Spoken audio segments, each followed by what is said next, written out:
आज हम शुरू करने जा रहे हैं राम लक्ष्मण परशुराम संवाद का पद्यांश 6।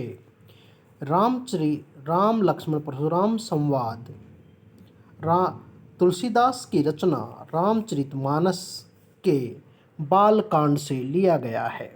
जिस समय सीता स्वयंवर हो रहा था उस समय विश्वामित्र जी राम लक्ष्मण को सीता स्वयंवर में लेकर जाते हैं और वहाँ पर राम लक्ष्मण और परशुराम का आपसी विवाद होता है। उस पर अंतिम पद देखिए। इससे और परशुराम का विवाद हो रहा था और विश्वामित्र ये मन में हंसते हुए कहते हैं कि परशुराम जी राम और लक्ष्मण को भी साधारण योद्धा मानते हैं।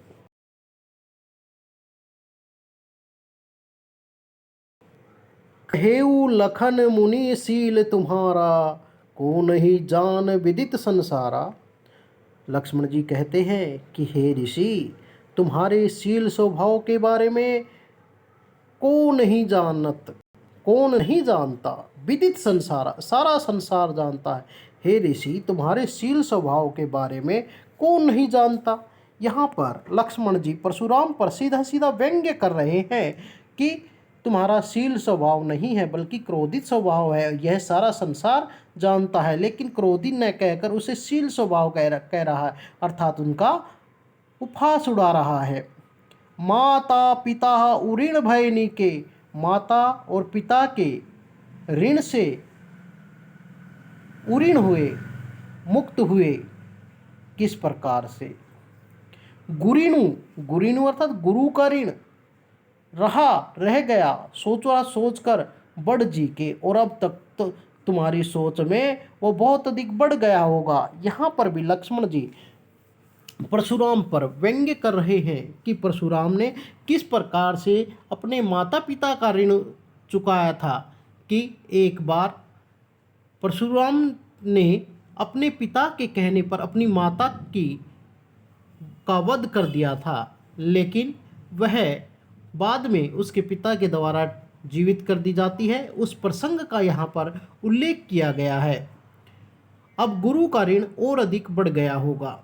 सो अर्थात तो, जनु अर्थात वो हमरे माथे काढ़ा, और हमारे ऊपर निकाल रहे हो कि गुरु का ऋण बहुत अधिक रह गया और उसको अब हमारे ऊपर निकालते हो। दिन चढ़ी गए, दिन भी बहुत सारे चले गए। ब्याज बढ़ बाड़ा, अब तक तो ब्याज भी बहुत अधिक बढ़ गया होगा। अब आनिए अर्थात आकर, व्यवहारी बोली अर्थात व्यवहार करने वाले को, हिसाब किताब लगाने वाले को, कि अब तक बहुत अधिक ब्याज बढ़ गया होगा। अब जाओ और किसी व्यवहार करने वाले को, हिसाब किताब लगाने वाले से पता करो, तुरंत देऊ और मैं उसे तुरंत चुका देता हूँ। मैं थैली खोली, मैं तुरंत थैली खोलकर यहाँ बैठा हूँ। सुनी कटु वचन कुठार सुधारा, और इस प्रकार के लक्ष्मण के कठोर वचनों को सुनकर परशुराम ने अपना कुलाड़ा संभाल लिया। हाय हाय सब सभा पुकारा, सारी सभा में हाय हाय की ध्वनि पुकार उठी। भृगुवर के श्रेष्ठ व्यक्ति परशु देख बाहु मोही। हे भृगु के श्रेष्ठ पुरुष, तुम मुझे बार बार यह फरसा दिखा रहे हो।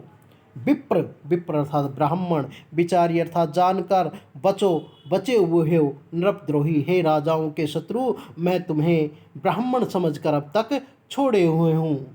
मिले न कभऊ सुबठ रणगाढ़े, और तुम्हें आज तक सुबठ होता है कुशल योद्धा, आज तक तुम्हें युद्ध भूमि कुशल योद्धा नहीं मिले। द्विज देवता घर कहीं बाड़े, द्विज देव का अर्थ है ब्राह्मण देवता घर में ही अपना विकास करते हुए अच्छे लगते हैं। अनुचित कही सब लोग पुकारा, और सब लोगों ने लक्ष्मण की इस प्रकार से बातें को सुनकर गलत कहा, अनुचित कहा।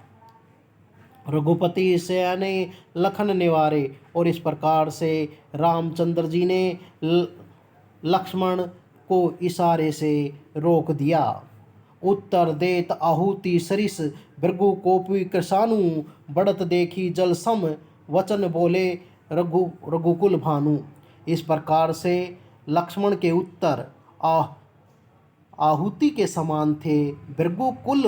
भृगुवर कोपु कृषाणु, कृषाणु अर्थात अग्नि, और भृगुवर अर्थात परशुराम की क्रोध रूपी अग्नि में लक्ष्मण का एक एक उत्तर जिस प्रकार से यज्ञ में आहुति घी की दी जाती है उसी पर और उससे अग्नि और अधिक प्रज्वलित हो जाती है, उसी प्रकार से परशुराम की क्रोध रूपी अग्नि में लक्ष्मण के उत्तर आहुति के रूप में काम कर रहे थे और परशुराम की क्रोध रूपी अग्नि और अधिक बढ़ रही थी। बढ़त देखी, क्रोध रूपी अग्नि को बढ़ता हुआ देखकर जल के समान वचन बोले रघुकुल भानु। रघुकुल की पताका अर्थात श्री रामचंद्र जी ने बड़े शीतल वचन बोले। इस प्रकार से परशुराम का गुस्सा शांत हुआ। यहाँ पर लक्ष्मण और परशुराम काव्य सौंदर्य भी दो रूपों में है।